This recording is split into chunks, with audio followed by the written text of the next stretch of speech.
Hello and welcome to the West Yorkshire Football Show. We're here for instant match reaction to Leeds United 1, Manchester United 1. Very close battle with the old enemy. I'm Stephen Brown. With me as ever is Jason Buck. If you're watching along, please smash a like on the video, get your comments in and get subscribed to the channel. Well, Leeds United, we extend our unbeaten run, and just for a couple of minutes, it looked like we might actually get all 3 points from this one. It's strange because I think under the circumstances, I think it's a really good point when you look at everything. And I think especially when it was announced like Bogle was injured and wasn't going to play, it was like the final little piece where you thought, oh, okay, might just have to kind of lower expectations somewhat at that point. But look, it's unbeaten run continues. It's another point. West Ham, big defeat for them yesterday, so we get a little bit more advantage over them. Jay, I've seen you've popped a tweet out about mixed emotions. Is that how you're feeling now? What's kind of your thoughts? Just 20 minutes or so after full time, or a bit longer actually. Yeah, I feel mixed emotions is definitely the best way I can kind of put it, because the more I think about it practically, the more I kind of then come around to the fact that a point was a good point. But the emotion attached to it, wanting to beat them being without X, Y, and Z player as well. And I just think overall, it's for me, the biggest frustration was the way that we conceded the goal so quickly after going in front. I think we hold out 5 or 10 minutes. I think we can see the game through. I really do. Or we catch them on a counter. But, you know, we didn't have Joe Rodon's pace to kind of catch that situation in the way that we did. You know, Bornau couldn't get across, and we'll break it down and we'll go into the Perry debate and all the rest of that. We saw the best and worst of players like Bornau and Justin today. You know, we waxed lyrical with them the other day and they deserved it.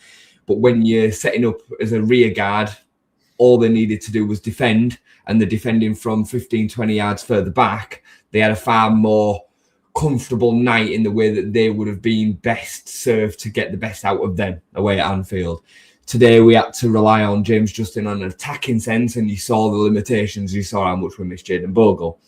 I genuinely, and it's easy to say this because, you know, teams are going to have players out at any given time, but I genuinely think that we cruised the game comfortably with Ampadu, Rodon and Bogle in there.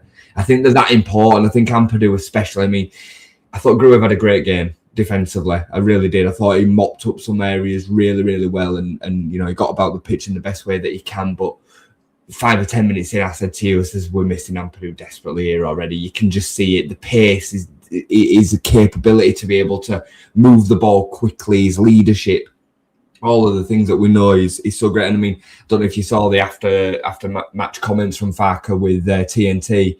He just made a massive point about the fact that he was missing.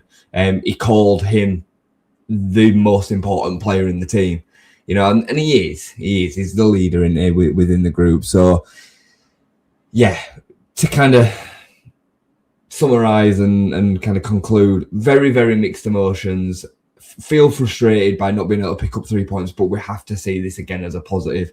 You know, ultimately, it's another point on the board, regardless of the opposition. The opposition are still one of the better teams in the division. They go into 5th place on the back of that point. And West Ham yesterday went away to Wolves and got smacked 3-0. So we have to deal with this in its entirety and say it's another good point. Yeah, absolutely. I think that's it, isn't it? The expectations before. And I had a kind of almost a worrying feeling. I didn't like it when the journals were putting it to hammer him about how important this rivalry is, because I really wanted us to almost catch them kind of unaware. Yeah, unaware and not really up for it, not ready for what they were going to get into. And it feels like it was drilled into them, because I looked at those Man United players and I thought you could see that. I think it had been made very clear to them how important it was and that they needed to be on it. They couldn't just kind of, you know, turn up and not be on it. And I think you're right. I think with Ampadu in there, I do think we win it. I think if we get that goal, I think we see it through. I think it's funny with Ampadu as well. You know, those games when he was really off it, the team was off it. Yeah, you know, that was our worst couple of performances when he was off it. When he's on it, I mean, it's been a great run. And I think he's so vital, because I do agree with Gruev, and I think he's, like you mentioned, defensively, some of the decision making sometimes, and technically, like you mentioned, and stuff, it's levels, isn't it? It's levels of quality that he doesn't have, and he's not physically imposing enough. But he's he's clever in how he goes about it. But I would have just killed for Ampadu to have been in that middle three this game, because I think you're right. I think that would have been the difference. And elsewhere, and it's funny as well, isn't it? Because Bogle, Rodon, and Ampadu, I mean, between them, they've clocked up so many consecutive appearances, generally. For them, all three to be out for this game is just sod's law, really. Get players out from time to time, but just for them to be missing this particular game, you just think, oh, why did it have to do that? It's funny. Just a couple of things on that. I mean, it's funny because Gruev, social media is such a funny world, because you go on Twitter and he's getting absolutely battered for not being a Premier League level player, and you go on Instagram and you go under the Leeds United picture of the 1-1 result, and it's a Gruev masterclass. Genuinely, that is the variation. And again, it shows you the type of people that use both platforms. And I definitely would go more on the masterclass side, because I did think there was a lot to really like from Gruev, and we were worried. Let's be honest, we were worried about how this was going to look without Ampadu in there. Gruev alongside Ampadu is a different kettle of fish. Gruev as Ampadu is not the same. I mean, you know what I mean? Like that's a problem. I think the biggest thing that we need to kind of take stock of with this is, yes, we're losing. We're missing them three key players. Number one, and it's on the back of the fact of 3 games in 7 days, 2 days after the Anfield performance, in which we really had to work as nuts off. And I saw a comment a minute ago, after the 60th minute, we looked a little bit like we're lacking tempo. It was pure fatigue. The kind of quality went out of the game completely, and it didn't just for us, it was for them as well. But they had 2 days more rest and were a little bit fresher anyway. I would say we really had to put maximum effort in to kind of bridge the gap over the 2 games, Liverpool and today again. And for me, it didn't look like one team were in 5th, one team were in 16th today. It looked like 2 pretty solid Premier League teams. We looked like every bit of Premier League team that we would want to look like. So I think we have to give the lads, even though we conceded in the manner that we did, I think we just have to cut them some slack and say, look, they've put an almighty shift in and given us everything. And even at the end, they were desperately trying to win that game. We were the team that were looking to win it. So I just think you have to say fair play to the boys and the manager as well, because the manager deserves the credit as well today. Yeah, completely agree. I think it's such a difficult calendar to manage, games coming thick and fast. And by the way, it's Man United, it's Liverpool, it's some tough games that we've had in there. Sunderland away, all coming thick and fast. It's not been easy on that front. I think you're absolutely right. I think everybody has given absolutely everything, and you almost have to catch yourself not being too downbeat about, oh, we got the lead and then we threw it away, because really it's we would have grabbed at this position before. Let's get into some of your comments then. Mark, hi lads, not a bad point. Gav, afternoon all, happy with the point considering we had 2 days less time to prep than Manure. Who was captain today? It was Pascal Stroik. Tom, very frustrating. We had the opportunity to beat Scum, but it just seemed like the team was lacking tempo in the 60th minute. Looked like we was worried about making a mistake and losing. But I don't agree with that. I don't agree with that at all. No, I thought we actually were going for it. Yeah, we really went through.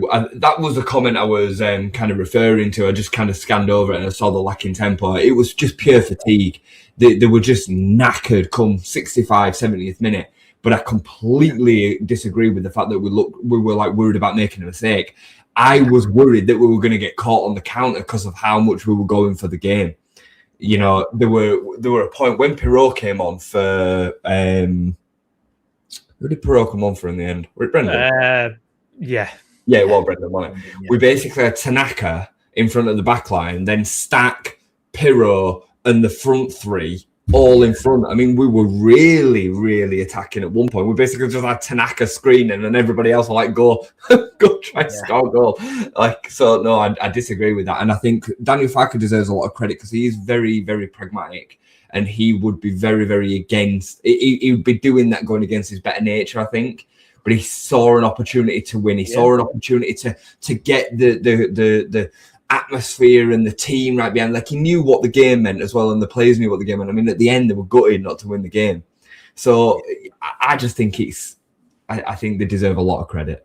Yeah, there's one thing as well. It's like I feel like it's a shame we don't have another wing option at the moment because I don't like Nemetro on that left wing. I don't either. Yeah, I mean, he had about 4 or 5 opportunities where the ball is in their final third and he lost it every single time. Yeah. When he's up front and he's like, trying to win it and jostle about, great. When he's in that position, I can't remember which game it was. We saw it a couple of games ago where he came off and he was in a similar position. It's like, it's painful because he just dithers and ends up losing the ball every time. We're in great positions as well. He needs to have little to think about, Mecha. He needs to just deal with the kind of goal-scoring area opportunity stuff. Because the creators, I couldn't agree with you more, mate. And, it's funny because people are clambering for bringing on Nonto on that left-hand side when he makes that change. The problem is because we've got limited options right now. We've then got nobody to bring on the other side if we then going to do that. So it kind of, I think, feels like maybe just a physical presence. And I've got to be honest, like, Nonto's not the solution either. He had a couple of okay-ish moments today, but he was driving me insane. I mean, there were one where he just made the complete wrong call and just heads it back into the centre of the pitch. And I'm like, we were so kind of out of position as well that he just gave the ball back in this spot. Yeah. I thought we were guilty of that though, Jay. I thought we were guilty of Born Howard, a classic one where he kind of did brilliantly and then passed it straight back down the line. I'm like, what are you? We've seen that a few times from players today, which is frustrating. But sorry, mate. Yeah, sorry, I agree. No, I agree. Sorry, I thought you were going to follow that up with something. I completely agree. Skip, I'm happy with the point today. Don't think us or Man United played to our best, but we need to change these draws into wins. West Ham won't be poor until the end of the season. Diggler unbeaten in 2026, absolutely indeed. Newcastle up next as well. Let's talk about the goal. Let's talk about Brendan Aronson. I thought Brendan Aronson or Bijol were my man of the match today. I thought Brendan was absolutely fantastic. I thought that he kind of drove us forward. I thought he was the outlet first and second half. Where he gets his energy from, I don't know. I mean, it's absolutely incredible. The goal, by the way, chases heaven down. Don't know what heaven is like, run through quicksand or something. I don't know what's going on with him. But Brendan just eats up the ground on him, takes the ball, and the composure on the finish. I mean, my big criticism of Brendan is lack of composure when striking a football. Yeah. Blimey, he just slotted that one away like he does it, every 30 minutes in a game. It was just, I mean, I was going absolutely nuts at that point. I mean, that would have been, for me, so perfect for Brendan Aronson to score the winner against United. I mean, it was just going to be perfect. But fair play to him. I thought he was absolutely sensational again. On his weaker side, that as well. Yeah. I mean, it's a conversation that people won't want to have, but outside of the obvious calls to our best player this season, Joe Rodon, Ethan Ampadu, Dominic Calvert-Lewin, he's right up there, is Brendan. He's having a really good season. Yeah, he's having a really, really good season. He came into the team when Dan James got injured. He made a difference. We started creating chances as part of being in the side on the right wing. He's then made this kind of third centre midfield spot his own since this change to the 3-5-2. I was unsure about it, and I think he's been even better since he's gone into that spot outside playing out wide. Today, I mean, his composure was much better. He was linking play nicely. He was making good decisions. And then he was doing everything that he already always does. His pressing was just ridiculous. He was all over the pitch. And there were a point, about 75 minutes, something like that, he ran the ball down the left-hand side into a bit of a cul-de-sac and he gave the ball away, fell over, and you could just see that his legs were gone. Like, he had ran himself into the ground. And the goal's brilliant. I mean, yeah, he eats up the ground. He never gives anything up, and that's why he's so valuable.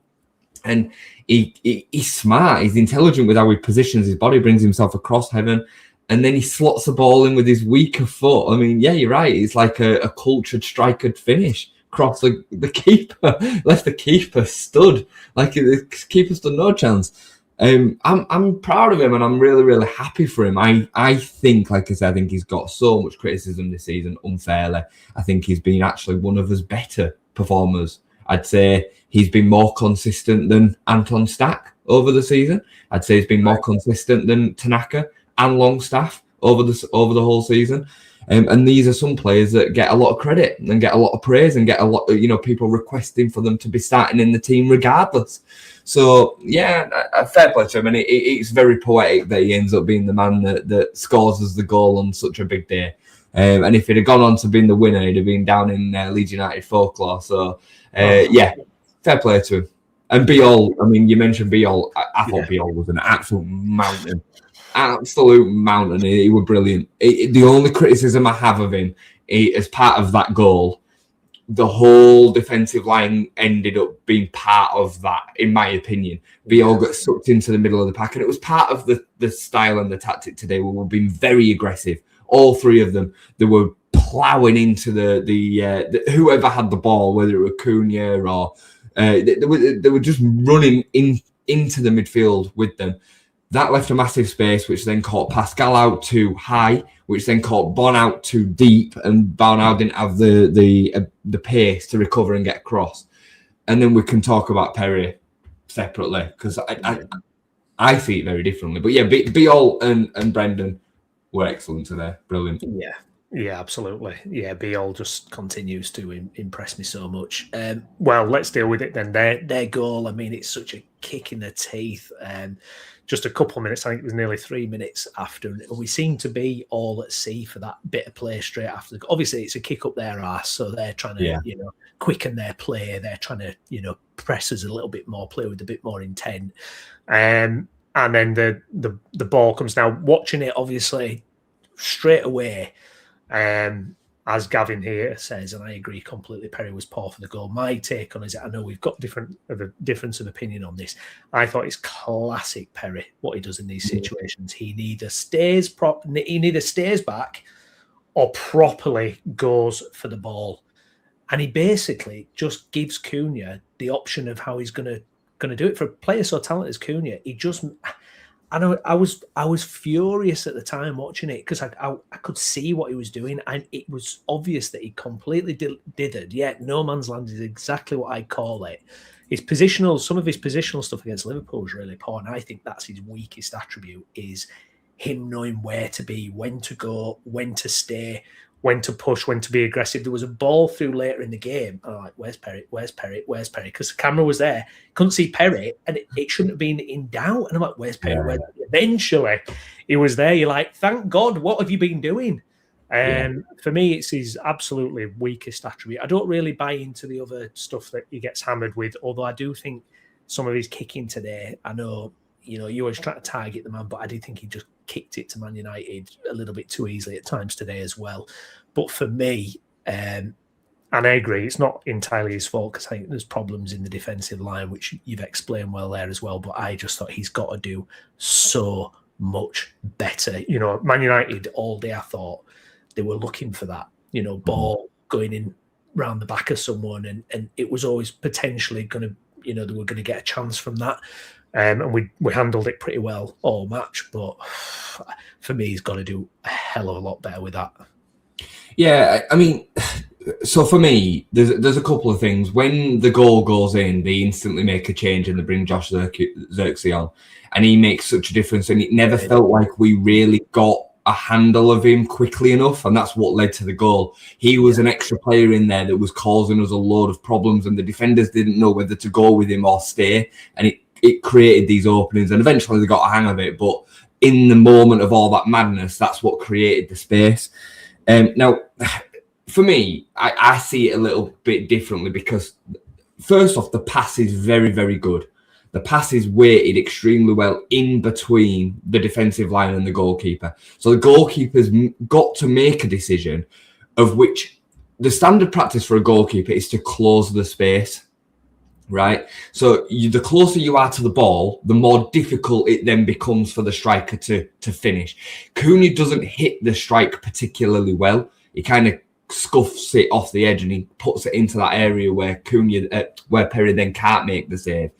Because the pass is weighted so well, Perry starts off by coming, but then gets caught in that no man's land. The pass does that to him. I'm not defending Perry's inability to be able to be good at that, because he is poor at this positional kind of spatial awareness thing. That is absolute fact. But the pass creates the problem, because Perry wants to come and close the gap, but then can't go back fast enough either. Like, there's nothing he can do once he's set off. He either has to come and commit, which would have, I think, made it worse, because then he would have he'd probably ended up wiping the player out, to be honest, which would have been even worse. And he couldn't kind of go back. Once he'd set off, he had to then kind of hold ground.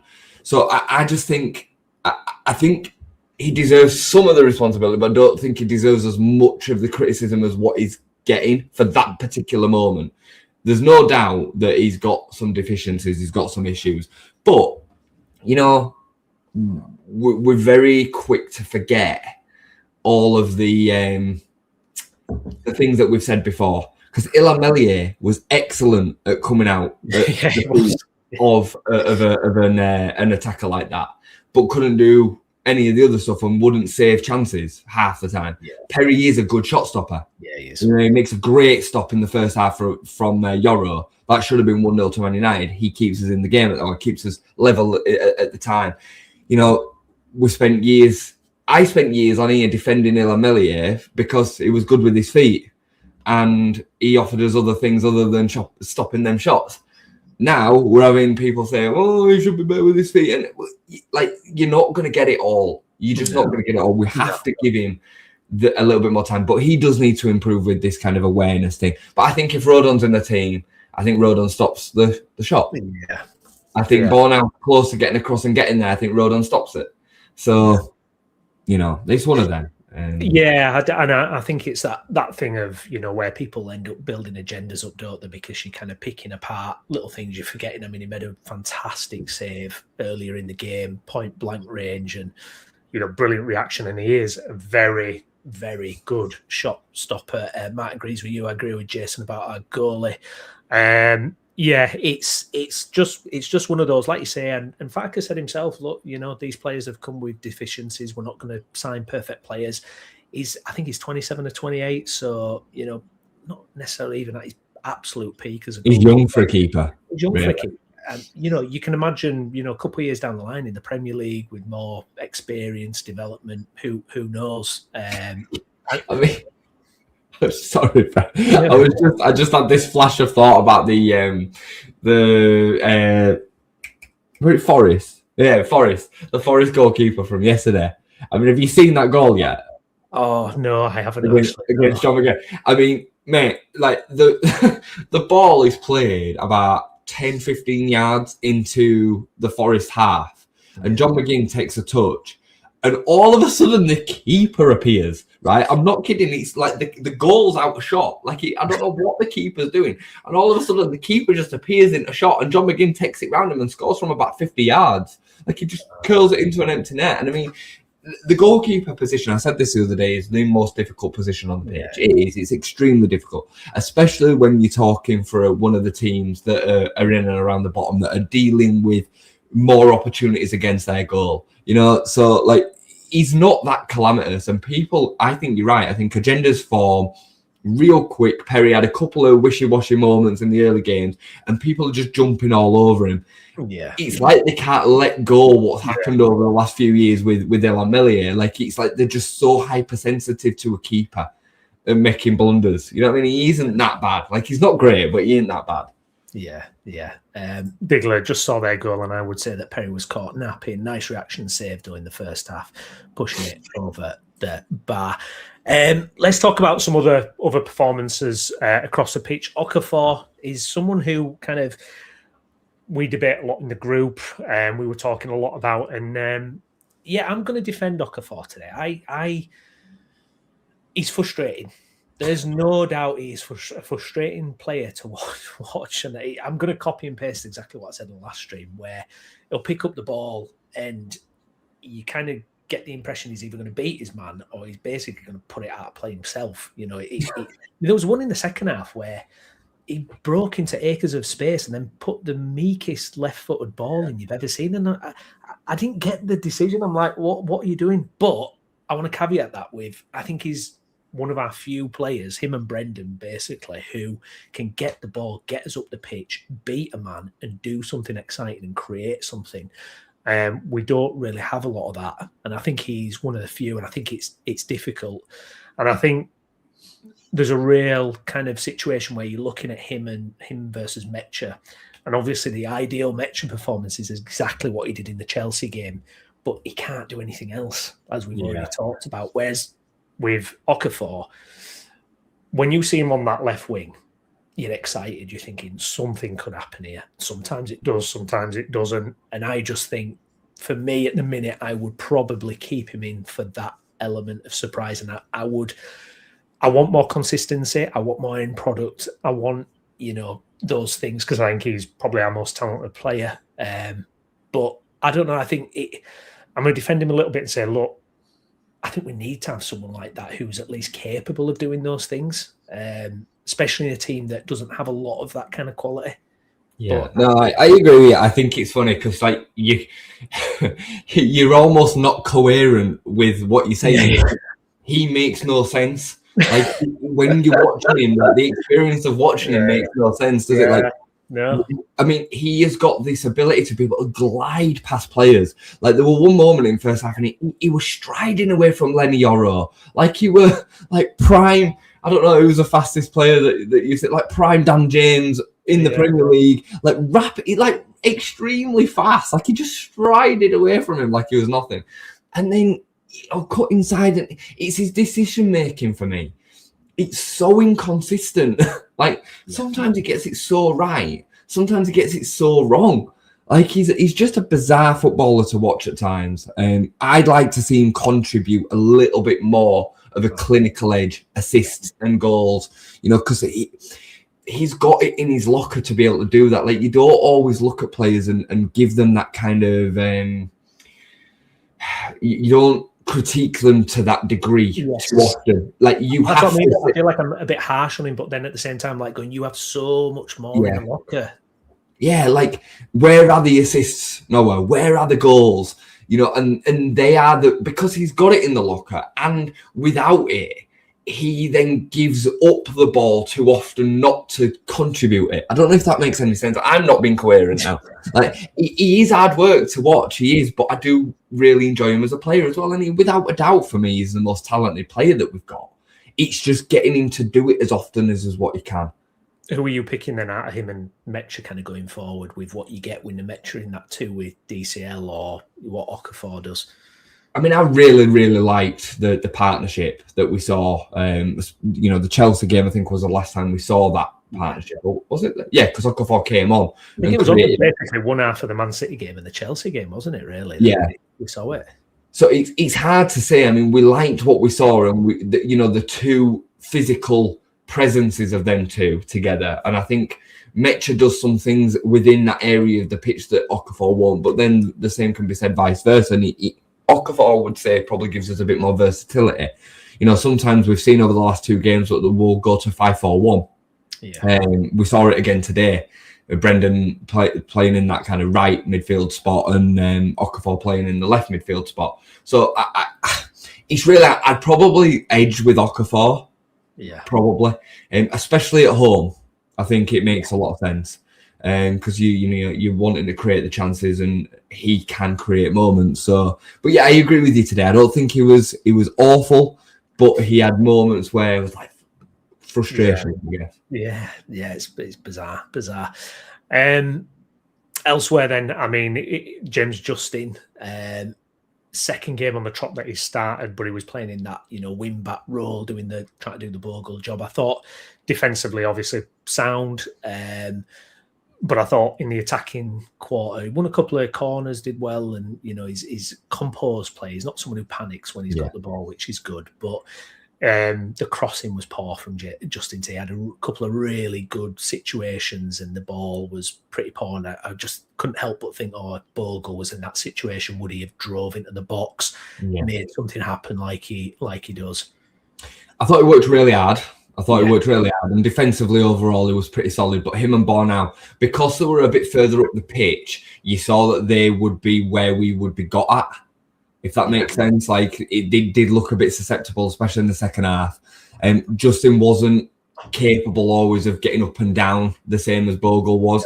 And then the creative outlet is completely different. I mean, James Justin, if I was going to kind of define him, is a proper fullback, defensive fullback, who will go forward but isn't that comfortable with it, whereas Jayden Bogle's an attacking wing back who will get back and defend.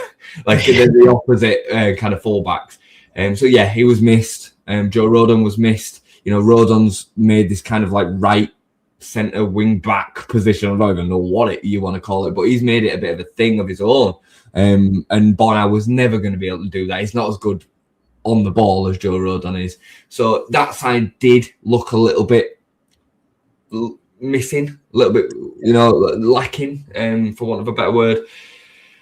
But we're using as depth of a squad, and we've got to be as content as we possibly can be. You know, we're quick to say that Ampadu was missing, Rodon was missing, Bogle was missing. They did have some missing as well.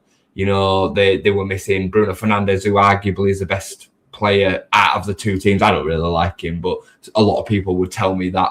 They were missing Mazraoui, they were missing Ahmad, who would have caused us problems, and they were missing Brian Mbeumo, who's probably the best creative outlet that they've got this season. So we have to be fair with the balance, and we're using the squad, and the squad did a good job today. Yeah, indeed. DCL had that big chance in the first half, beautiful header, typical DCL, and it just glanced off the post. Generally, I mean, difficult, didn't really have much else that he could really get at. Didn't really have any other chances.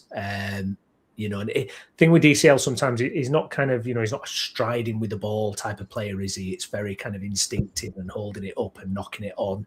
How did you think he fared today? I thought he had one of his, like, in this run, worse games, and that's not just because he didn't score. I just didn't think he was as effective. But I have some sympathy for him because I don't think the distribution into him was very good today. No, it wasn't. Everything, especially in the first half, everything that happened felt a bit chaotic. It didn't feel like we were doing it with any composure, and the quality was lacking. So he did the best that he could with what he had in and around him, I thought. What I did really like today was the partnership with him and Brendan. Brendan was getting a lot closer to him. There was a moment in the second half, I think it was before the goal came, where Calvert-Lewin kind of flicked the ball on, brought two Manchester United defenders to it, and Brendan was straight in behind, and I think it was Lenny Yoro had come over and covered it off. Yes. But that's what we need to see more of that.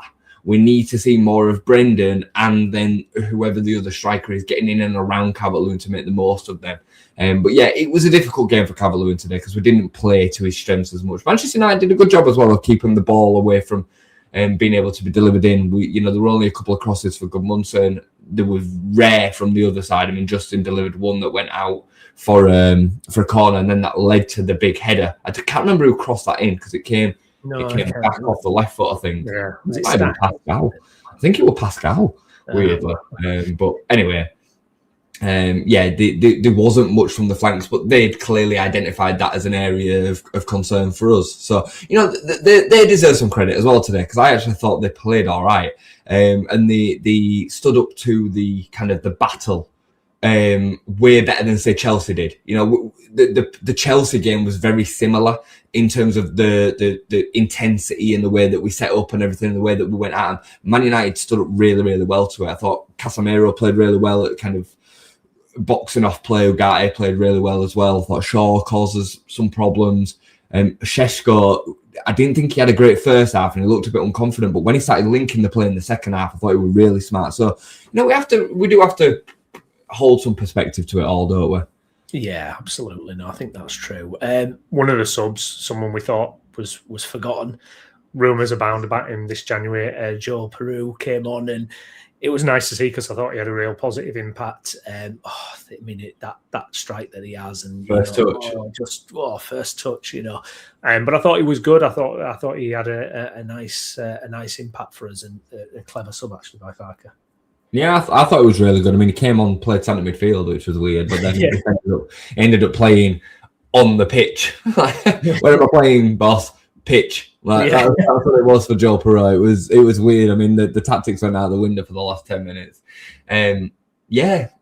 It's hard to say what I think of it because the game state and how carnage the game was and all the attacking players that were on the pitch and stuff. But look, Joe Perreault, I had a back and forward with some nugget on Twitter about it. I mean, people have now started rewriting history, and I had a back and forward with somebody yesterday, a couple of people actually, about the fact that Joseph should have started up front last season because it wouldn't have mattered who we had up front.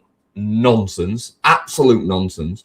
And it'd have served us better because we'd have had Joseph this season be more ready for Premier League football. Nonsense. Yeah. Absolute nonsense, waffle, bullshit. That's what it is, nonsense. And Joe Perreault, he doesn't influence the game enough at Premier League level. That's the problem. And his physical deficiencies stand out really badly. His lack of pace, his lack of strength. The defenders at Premier League level, they're physically imposing units. And that's why DCL and Mecha are so much better. And we need to have probably another third choice striker that can do this as well. But he's technically a very, very good player. And, if that had whipped into the top corner, it wouldn't have surprised me at all because he's got it in the locker. But I hope, kind of callously, that it's him putting himself in the shop window and we get some good return for him and we move him on and we get somebody that is more applicable. It's no hate against Joe Perreault because I really like him, but he's just not right for us. No, not in this position. Digler, I think that Peru, if he upped his work rate, could be a Prem striker. Michael, was that Harrison's first goal of the season? It wasn't, was it? No, second. He's our top assist maker, by the way. What's that? I believe he's our top assist maker, Brendan Aronson. Is it? Oh, there you go. Come on. They said that on TNT. Where are the haters now?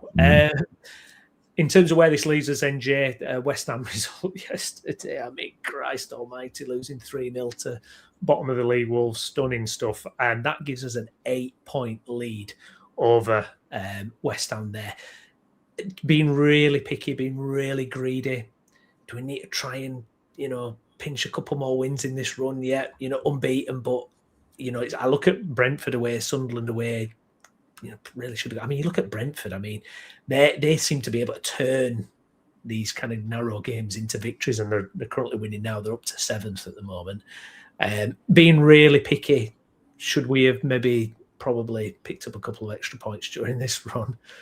I think it's been really harsh. Really harsh. I know what you're saying. We look at 7 games unbeaten, and then we have to remind ourselves that 5 of them were draws. Yeah. But we have to have some context to it too. Yeah, our away form was horrific, and we've gone to Brentford, who have got one of the best home records in the division. We've gone to Sunderland, who have got one of the best home records in the division, and we've gone to Anfield and got 3 points out of them 5 draws. That for me is absolutely huge. They are 3 points that we wouldn't have picked up 2 months ago. They just absolutely, within that run of 6 losses in 7 or whatever, we just would not have picked them up. No. We've beaten Palace at home 4-1, who are a hell of a team. We've beaten Chelsea at home, who have got some, I know they've got going through a bit in a minute, but they've got some monster players within that team. And then we've picked up a point today against Manchester United. It's a good return for a team that are going to finish in the bottom 5 in this division. That, even if we finish 15th, 16th, whatever, and we stay up comfortably, that is still the reality that we are one of the 5 worst teams. We're 7 unbeaten, which is the best run in the division alongside Manchester City and Arsenal, I think, right now. That can't be knocked at. Yeah, could we have picked up the win at Sunderland? Yes, we could. Could we have picked up the win at Brentford? Yes, we could. Could we have picked up the win today? Yes, we could. But the facts are is we are a team with the deficiencies that we are. We've got the injuries that we've got the run of games, all the rest of it. This is a good return. it's it's an exceptional return, mate. Absolutely. And the way things stand at the moment, it's enough. It's absolutely, it's proving enough. Newcastle up next on Wednesday, then Jay, and these kind of run of fixtures before we get a break from the league with the derby and the FA Cup. Newcastle away, tough place to go if they're, at their usual kind of high in your faces intensity. But we've got Ampadu back. So, how do you see that one? What's your take on that going into Newcastle are a funny one to predict, aren't they? Because they're not very good right now. They are in that block of teams that are just in front of us in the league. So we should go there with the expectation that we can try and get something again. As they seem to say this every week, I take a point. Yeah. And I take a point in every away game between now and the end of the season. If we were to get a point away every away game between now and the end of the season, we stay up comfortably. Yeah. So my gut instinct will say that this will be tough. On the back of the run that we've had, 7 unbeaten, it just kind of feels like the loss is going to come somewhere. And going to Newcastle away on a Wednesday night is not going to be easy at all. But yeah, Ampadu will be rested and fit to go. Bogle hopefully will be back, fit and rested to go. Who knows? Maybe Joe Rodon could be back. I know that he'll be chomping at the bit to get back in the team. I know he will. Longstaff will be. Hopefully, we're on the bench today. He might be fit and ready to go as well. It can just contribute to the team. Tanaka's come off the bench today and done really, really well. There's options there and there's opportunities there. And the facts are is right now, every team that we go up against, we're playing really well and we've been really, really competitive. Like nobody's looking forward to playing us right now, even though we are one of them worst teams in the division. We're considerably causing teams problems. So can we go there and get something? Yeah, we can. Yeah. Good stuff. Right, we're going to wrap up there. Thank you very much to everyone who's commented. If you've not done also already, please do like the video, get subscribed to the channel. Myself and Jay will be back. There's the Monday night review tomorrow, so check that out. And myself and Jay will be back for some post-Newcastle thoughts as well, so stay tuned for that. But I've been Stephen Brown. Joining me as ever, Jason Booker. Thank you, Jason. Thank you, mate. And we'll see you again soon. Thanks for watching. Bye-bye.